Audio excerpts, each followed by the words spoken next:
Welcome back to Guided Paths. This is episode 1.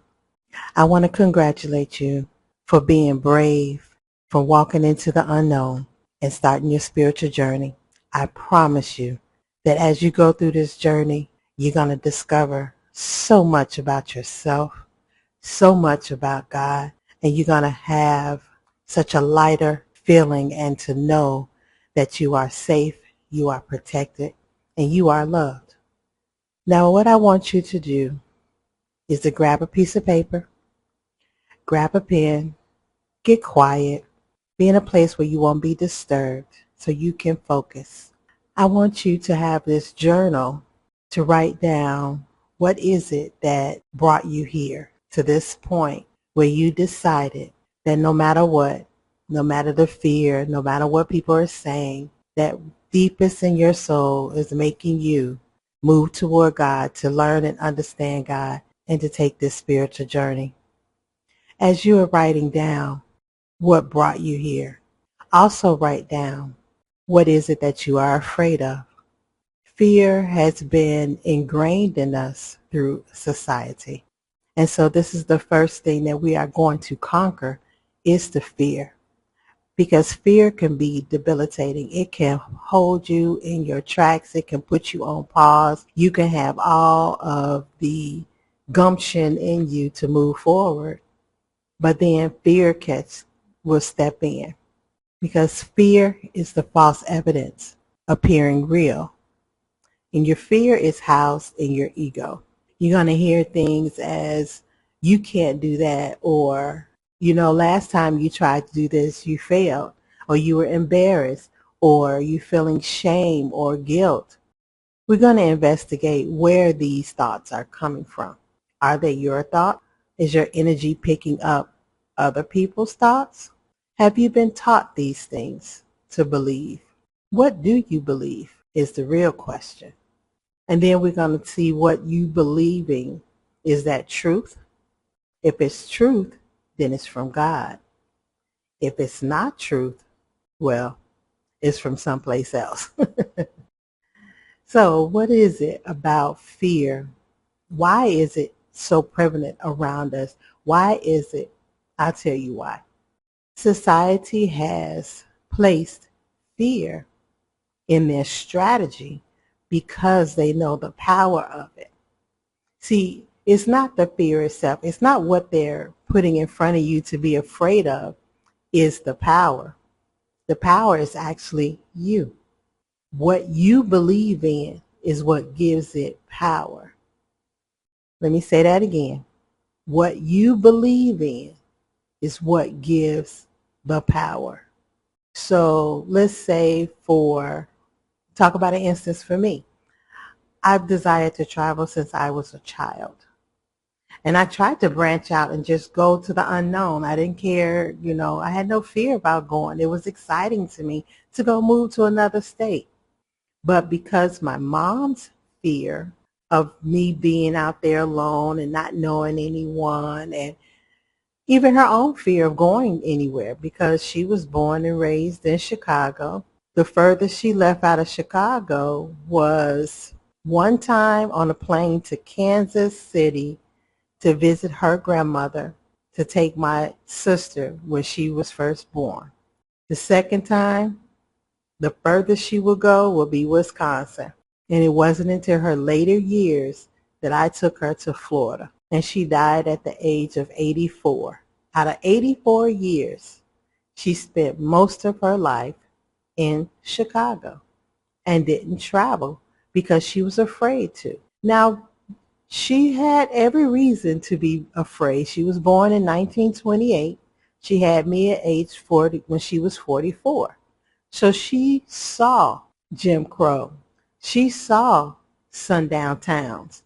She saw these things, so which made it dangerous for blacks to travel. So they stayed close to home. And I understand that. But times have changed. But in her mind, that fear was so ingrained that she passed it along to me. Not to the point where I was, I'm not going. It was to the point where I'm not going to go alone. But here's the thing. The people around me, my friends, cousins, I wanted to travel. They didn't want to go anywhere. They had no desire to travel. But traveling was ingrained in me. It's in my chart. In order for me to expand, I have to travel. That's part of my destiny. It wasn't part of theirs because they didn't see it as much. They were just as fine being in Chicago. I wanted more. But in the back of my mind, that seed was planted. I wouldn't go anywhere without someone else. So let's see what else is there. You fear of stepping out and starting the business that you have, you wanted to do. You want to turn your passion into profits. Okay, but you grew up with go to school, get a job, and then retire. And then that's where you can go have fun. Okay, that's old and played out. People are not doing that now. They're either retiring at the ages of 30, 40, 50, not 60, 65. They even raised the Social Security age to what, 70, 72? Because they're trying to make people work longer. Why? Because the workforce is dwindling down. More people are working for themselves or freelancing as they travel the world. After 2020, people did not come back into the office. They either learned how to make money at home freelancing, or jobs realized that they saved more money not having an office and having a smaller office, which was the hub, and having all of their workers work from home. So this is giving people the opportunity to be out and about more. Are you afraid of falling in love? Opening yourself up to another person because you have been hurt in the past? Let me give you a little hint, clue about love, attracting love into your life. Well, everything about you is a vibration. Every thought that you have, every feeling that you have is a vibration. So say at this moment, right now, while you're listening to this podcast, and you have fears about love and you have unresolved hurt and unreleased pains from relationships, but you want a relationship and so you're trying to attract someone coming in. We're on this vibration. You're vibrating hurt, pain, deception, manipulation, cheating. All of that is wrapped around your love. And that's what you're going to vibrate. I didn't understand that until I lived that. Married 3 times. All 3 was the same vibration wrapped up in a different package. I had abandonment issues, daddy issues. I was cheated on, manipulated, swindled out of money. So these are the vibrations that I was on, but I know that I am designed to be with a partner. It's part of my design. It's inevitable. But here's the problem. I still was holding on to the hurt and pain, and that was the vibration that I was on. So that arena was attracting narcissists. It was attracting manipulators, cheaters. It was attracting that. And the moment that I learned that, I put being in a relationship on pause until I started to vibrate on a higher level, a healed level, a more joyful, blissful, peaceful level, that I am then able to attract someone who is honest, who is loyal, who is loving, who is compassionate, who is caring, attracting someone just like me. So write down what your fears are. Write down your hurts and your pains. I have a meditation that would allow you to really go deep and to uncover. And this is not a one-time podcast. This is not one episode, one time listen to episode, because on my journey I was uncovering and uncovering. You are a layers. You have layers. You're like an onion. As you're peeling back, you're going to be crying. So have tissues next to you. But it's okay, because I guarantee if you deal with it now, you will never, ever, ever have to deal with it again. So once you confront the fears, even going all the way down to if you've been assaulted, domestic violence, SA. I was date raped. I was 18 years old, and I was trying to get over a fiance. Yes, I said fiance, and I was 18. I was engaged. He went off to the Navy, and I wanted some guarantees that we were going to move forward. I didn't think he was going to propose. I thought he was going to do, I didn't know what he was going to do, but I just wanted some type of guarantee that this was the plan, the life plan that he wanted, not just he didn't want anybody else to have me while he was gone. And so we inevitably broke up. So out of sadness and the encouragement of my friends to, I need to just move on. I'm young. I need to date. And so I met someone outside my high school. He was older. He had a car. It didn't faze me. It took him almost a week. He literally came up to the school every day to find me, to ask me out. I finally said, okay. Probably by the fourth day, I'm like, he's really persistent. So sure, I will go out. We went to dinner. We went to the movies. Now he picked me up in a drop top yellow Corvette. My mom was freaking out.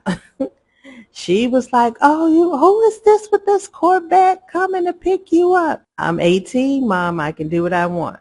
I just like, my mom used to overreact about certain things. And so I went on ahead and went on the date. Everything was fine. Went to the movies. Everything was fine.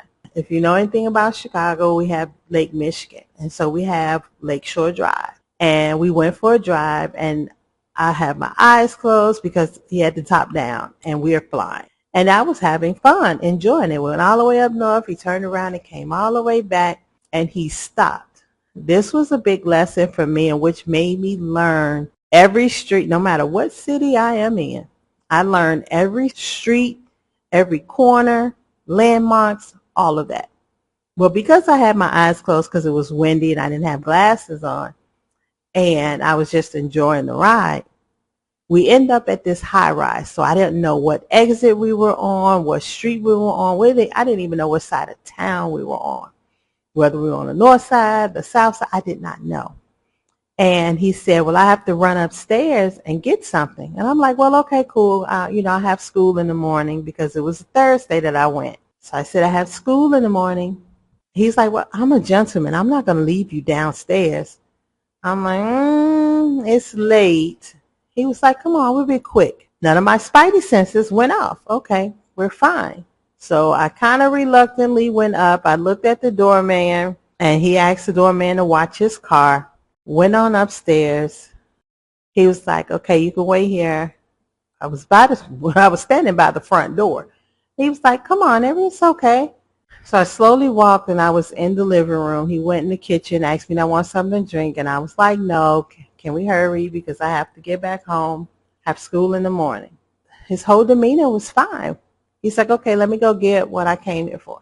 He went to the back, but when he came back from out of the back room, everything changed. His energy changed. He went back into the kitchen. He got some brown alcohol, asked me if I wanted some. I was like, no, I don't drink. And he took it like a shot. It looked like it was a double, maybe even a triple. It was a lot inside the glass. Then he turned on music, and I reminded him again, I had to leave because I had to go to school. Okay, now all my spidey senses are going off. And he wasn't a small guy. He had some strength on him. He had some muscles on him. And he ended up saying, come on, dance with me. He kind of pulled me a little forcefully to make me dance with him. I didn't know what to do. And in a matter of 3 seconds, he had raped me. And then that was it. He would not move. He literally pinned me down, and I could not move for hours. And so I tried. He kind of moved and adjusted where I can get from underneath him. And he kind of grabbed me and asked me where was I going. And I said, the restroom. I was going out the front door, but because he woke up, I went into the restroom and literally was trying to figure out how was I going to get out of there. I used the restroom, and I was like, how am I going to get out of here? I had on a jogging suit, sweatpants, and a zip-up hoodie with a T-shirt underneath. I was in there maybe not even three to 5 minutes. He's banging on the door. What are you doing? Come on out. So I flushed the toilet, ran the water like I was washing my hands. When I opened the door, literally he did not look like the same person that I went on a date with. So I don't know what he did in that back room, but literally a switch went off. He led me back to the couch, made me sit down, and he pinned me down again and went back to sleep. I did not sleep that entire night until he woke up. I said to him, I needed to go. I have to go. And he was like, you're going with me. You're going to take my car, driving one of my cars. I have to drop it off. And he said that you're going to follow me. And then there was a car behind me. I'm driving one of his cars. It was a Benz. So I found out that he was a drug dealer. And so by the time we got to the auto place where he dropped off both the cars, that's why he had the other person follow as well. It was a female. He told me to get into his car, got into his back seat, and he went inside. He told me, don't move. By this time, I'm terrified because I don't know what he's going to do. But the street that he had dropped his car off was literally 6 blocks from my house. So I'm contemplating, I'm about to jump out the car and run. Then she comes to the car. So I don't know where she was at. Did she know what was going on? I didn't know. So she got in the car. She spoke to me, and I said hi real softly. And then she just looked at me. She was looking out the window. Then she kept turning around looking at me. And she asked me, are you okay? And I just shook my head, no. And I was about to tell her what happened, but he came to the car and got in. I guess she saw the horror on my face. She just began hitting him. So this must have been a person that he knew for a long time. And she kept asking him, what did you do to her? What did you do to her? And he was like, nothing. She said, you're lying. And all this time as she's saying this, she's hitting him. She said, take her home. And he was like, fine. So we drove down the street, and he pulled up in front of my house. And before he could go to a complete stop, I jumped out the car. I ran to my house, and my mom was standing on the porch. She's fussing at me. By this time, it's like 12 o'clock in the afternoon. So I've totally missed school. She didn't go to work, so she's fussing about that because she's the type of person, she don't call off for work. But I hadn't came home. And she's like, where you been all night? And I just ran past her, ran into the house, ran to the bathroom, and I took a shower. I washed everything. I can still hear her. She's fussing outside the bathroom door. I locked the door so she couldn't come in. And when I got out the shower and opened the door, she saw the look on my face. And she said nothing else. And I just walked into my room and I closed the door. And from that moment on, she never spoke about it. She never asked me what happened. She never asked me anything. She didn't pry about where I was, who was he, or anything like that. And I stayed in my room for a few hours. And I literally did not tell her that story until I was about maybe 25. And so that was something that I held on to.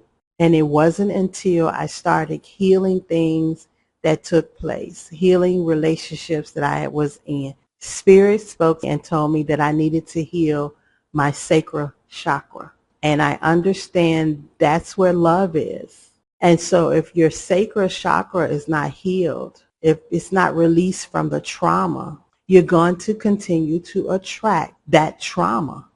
And it's going to keep building and keep building and keep building to the point you will give up on love and think it's not real. But it is. God is love, true love. And so taking the moment to accept what happened, it's not your fault. It's a situation that happened. Forgive yourself and release it. There's some ways that you can do to release it. Here's what I did. I sat down and I envisioned myself and envisioned the person who caused me harm. I had this big, thick rope wrapped around them, tied them down, and the end of the rope was out in the universe. And when I released them from me, all the hurt, the pain, everything that they caused was wrapped up in that rope. And do you know, like in the movies when you will see someone being snatched away, or in the cartoons they're being snatched away, that's how I saw it. Snatched away and gone into the abyss till I saw nothing. There's other ways people write down the trauma, the whole thing, crying, tissues, write it down, everything on the paper. Take the paper, take the tears, laden tissue, put that inside the paper, go outside and burn it. And as you see the flames and the embers going up in the air, you're releasing that attachment from you. I've seen people tear it up, either flush it down the toilet or they float it down the river. And as long as it's flowing away from you, you see all of that attachment drifting away. So I advise you to do that.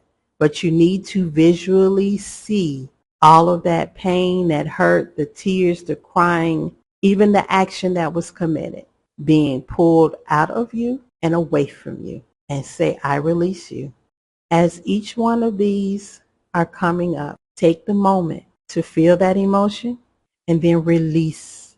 There's some things that God has been trying to pull away from you, show you, reveal to you, giving you all the evidence that you are seeking. You're refusing to let it go. Why? There's a fear there. Some people will rather be with the hurt and pain that they know than to go with the unknown, even if it's a 50-50 chance that they will have more peace and bliss in the unknown. But let me give you a different perspective. How about that where you are is the bottom? So the only place you can go is up, but the up is the unknown. Well, the unknown will be better than where you are right now, so why not? Trust in the voice of Spirit, Source, God, the universe, your intuition. Trust in that voice. As you walk into the unknown, you are guaranteed to be better than where you are now. Why? Because the voice of God, Spirit, the universe, Source, your intuition comes from a place of love, peace, joy, bliss, abundance. And so since that is the core of what you're following, the unknown is guaranteed to be better than where you are right now. So when you take it on that perspective, it's okay.